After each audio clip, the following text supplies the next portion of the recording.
Welcome back. Today we are diving into the financials of Garden Reach Shipbuilders and Engineers Limited, or GRSE. That's right. GRSE is a key player in India's defense sector, a Government of India undertaking under the Ministry of Defense. They are primarily known for shipbuilding and engineering, playing a crucial role in bolstering India's naval capabilities. They are headquartered in Kolkata. And they've just released their audited financial results. We are looking at the numbers for the fourth quarter and the full financial year ended March 31st, 2025. These results were approved by their board of directors in a meeting held on May 13th, 2025. Correct. And it's important to note right at the outset, as per the disclosures, GRSE does not have any subsidiary, associate, or joint venture companies as of March 31st, 2025. So the figures we'll be discussing are their standalone financial results. Got it. So no consolidated versus standalone confusion here. Let's jump straight into the key financials. How did GRSE fare in terms of revenue for the fourth quarter? Can you give us the year-over-year and quarter-over-quarter picture? Certainly. For the fourth quarter of financial year 2025, that's the quarter ended March 31st, 2025, GRSE reported revenue from operations of 1,64,203.57 lakh rupees year-over-year. This is a strong performance. Compared to the same quarter last year, Q4 FY24, where revenue was 1,01,572.70 lakh rupees, that's a significant increase of about 61.6%. Wow, a more than 60% jump year-over-year for the quarter is indeed impressive. Now how does that Q4 revenue look when compared to the immediately preceding quarter, Q3 of FY25? Quarter over quarter, the revenue also shows robust growth. In Q3 FY25, the revenue from operations was 1,27,100.76 lakh rupees. So the Q4 revenue of 1,64,203.57 lakh rupees represents a sequential growth of about 29.2%. Strong growth both year-over-year and quarter-over-quarter for revenue. What about the full financial year 2025? For the full financial year 2025, revenue from operations stood at 5,07,568.77 lakh rupees. This is up by a solid 41.3% compared to the 3,59,264.23 lakh rupees recorded in financial year 2024. So the annual growth mirrors the strong quarterly performance. Excellent. Now let's move to profitability.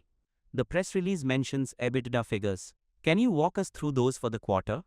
Let's start with year-over-year. Yes, the press release provides EBITDA details. For the fourth quarter of FY25, EBITDA stood at 33,500 lakh rupees. Comparing this to the fourth quarter of FY24, where EBITDA was 16,600 lakh rupees, that's a remarkable year-over-year growth of about 101.8%. Doubling the EBITDA year-over-year for the quarter is a fantastic result. Now what about the quarter-over-quarter EBITDA performance? Does the press release give us the Q3 FY25 EBITDA? The press release doesn't provide the specific EBITDA figure for Q3 FY25. However, if we look at profit before tax or PBT as a proxy for sequential operational performance, PBT for Q4 FY25 was 32,355.31 lakh rupees, which is a very significant jump from 13,376.12 lakh rupees in Q3 FY25. This suggests a very strong sequential improvement in operational profitability. That's a good indicator. And for the full year, what was the EBITDA picture? For the full financial year 2025, EBITDA came in at 75,600 lakh rupees. This is a strong increase of 41.6% from the 53,400 lakh rupees reported in financial year 2024. So robust EBITDA growth for the full year as well. Okay, let's look at profit before tax, or PBT, directly from the financial statements. How did that look for Q4? For Q4 FY25, profit before tax was 32,355.31 lakh rupees. Year over year, this is a substantial increase. In Q4 FY24, PBT was 15,281.82 lakh rupees. So that's a growth of about 112.8% year over year for the quarter. Another metric more than doubling year over year. And sequentially, Q4 PBT versus Q3 PBT? Sequentially, as I mentioned when discussing EBITDA trends, Q4 PBT of 32,355.31 lakh rupees is up sharply from the 13,376.12 lakh rupees in Q3 FY25. That's an impressive quarter-over-quarter growth of about 141.9%. That's a massive sequential jump in PBT. What about the full year PBT? For the full financial year 2025, PBT stood at 70,328.97 lakh rupees. This is a healthy 46.2% increase compared to 48,092.09 lakh rupees in financial year 2024. Moving down to the bottom line, profit after tax or PAT. What are the numbers for Q4? Profit after tax for Q4 FY25 was 24,424.93 lakh rupees.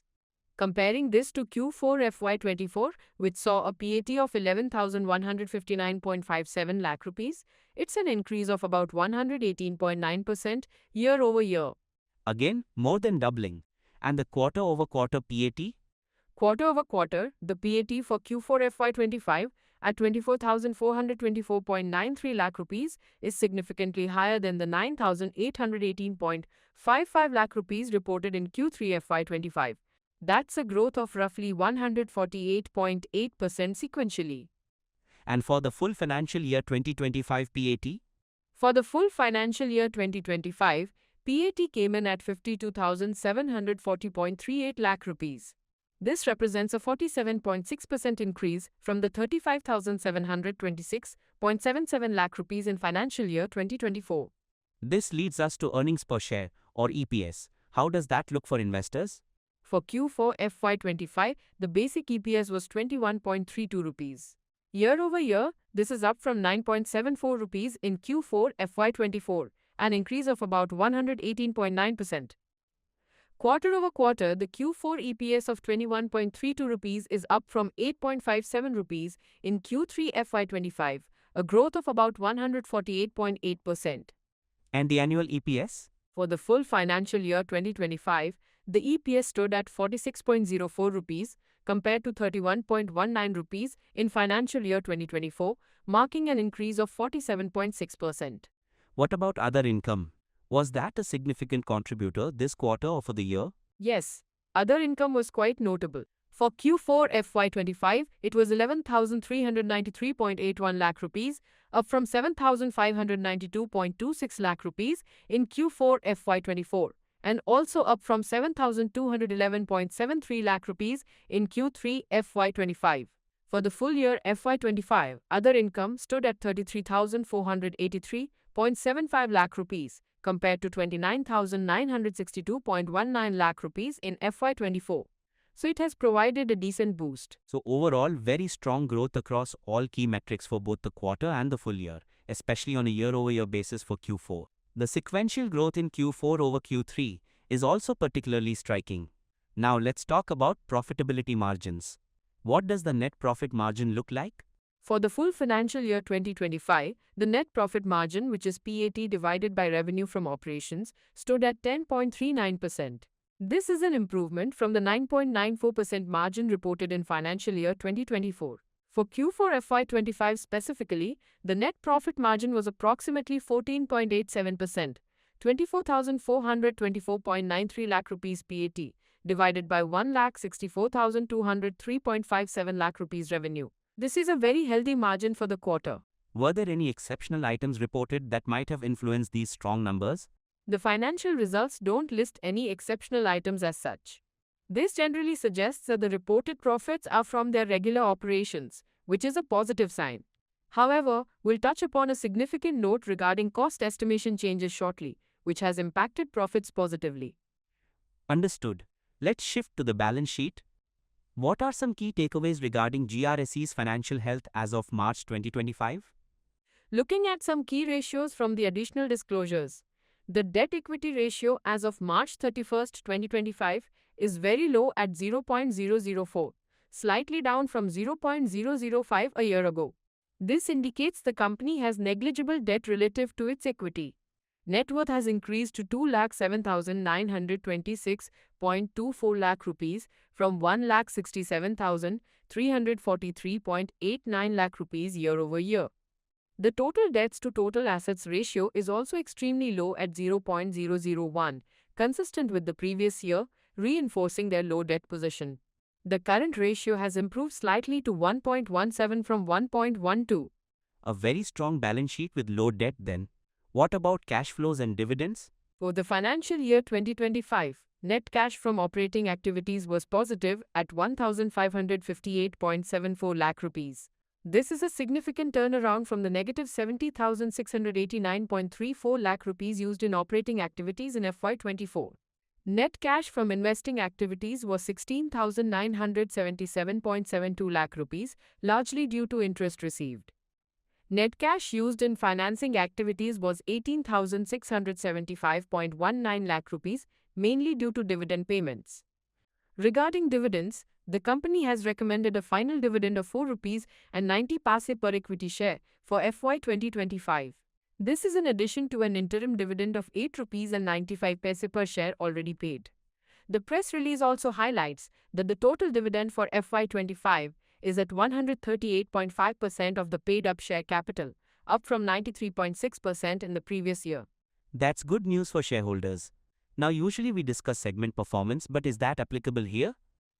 That's an important point. Note 3 in the financial results states that the Ministry of Corporate Affairs has exempted companies engaged in defense production from the requirement of segment reporting. So GRSE has not provided a segment-wise breakdown of its performance. Right, that makes sense for a defense PSU. So, summarizing the overall performance, it seems like FY25 was a banner year and Q4 was particularly strong. Absolutely. The headline from the press release even says, GRSE records highest ever revenue and profit in FY25. The numbers certainly back that up with significant year-over-year growth in revenue, EBITDA, PBT and PAT for both the full year and especially for the fourth quarter. Now let's delve into the notes to the financial statements. Are there any significant points investors should be aware of? Yes, there are a couple of very important notes. Firstly, Note 2 is crucial. It states that, and I quote, considering the advancement in construction stage of ongoing projects, that is, P17A, NGOPV, cost to completion of these projects have been reviewed on the basis of management's best available estimates and revised accordingly. Due to such revisions, cost to completion is reduced by 43,303 lakh rupees and profits for the current year is increased by an amount of 10,000 lakh rupees.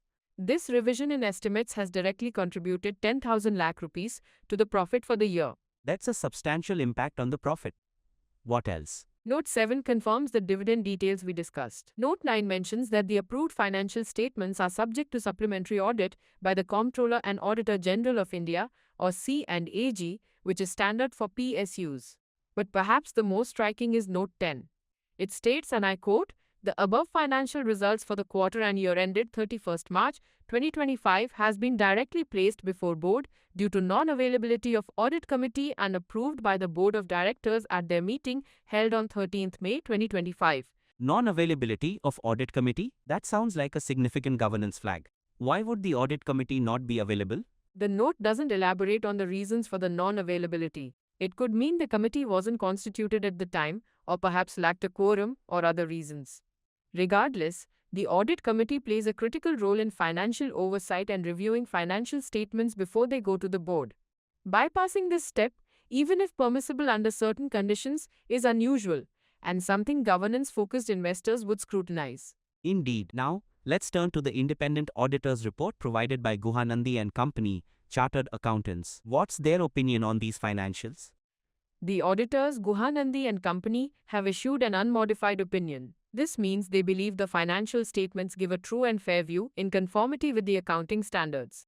The company also filed a separate declaration confirming this unmodified opinion. So, a clean chit in terms of the overall opinion. Did they highlight any emphasis of matter or key audit matters? Yes, they did include an emphasis of matter. The auditors state, and I quote, we draw attention to Note 2 of the financial statements, which describes the effects of change in estimation of cost to complete in respect of projects P17A and NGO page V.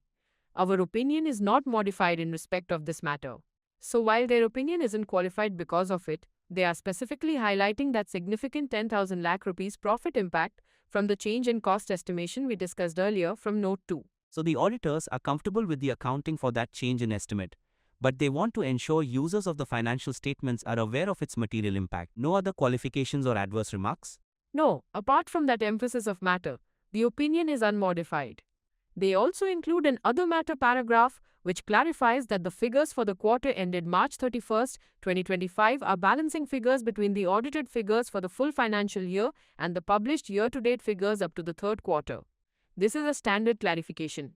Okay, so putting it all together, strong financial performance, a significant boost to profits from revised project estimates, and a noteworthy governance point about the audit committee.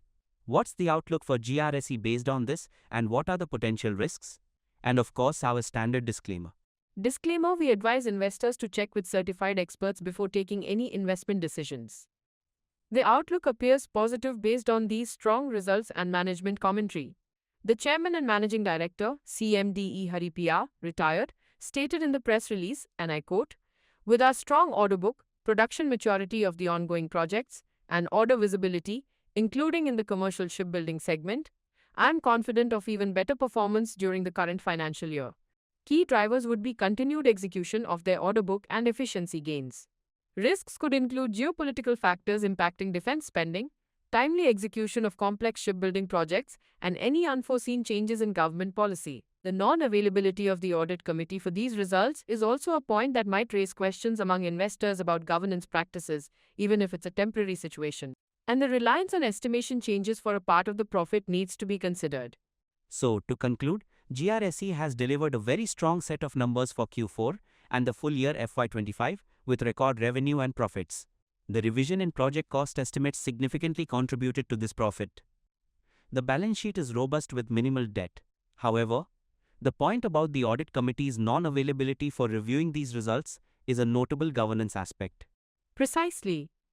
While the financial performance is commendable and the auditor's opinion is unmodified, the emphasis of matter on the profit impact from estimate changes and the governance observation from Note 10 are key takeaways for investors to consider alongside the stellar numbers.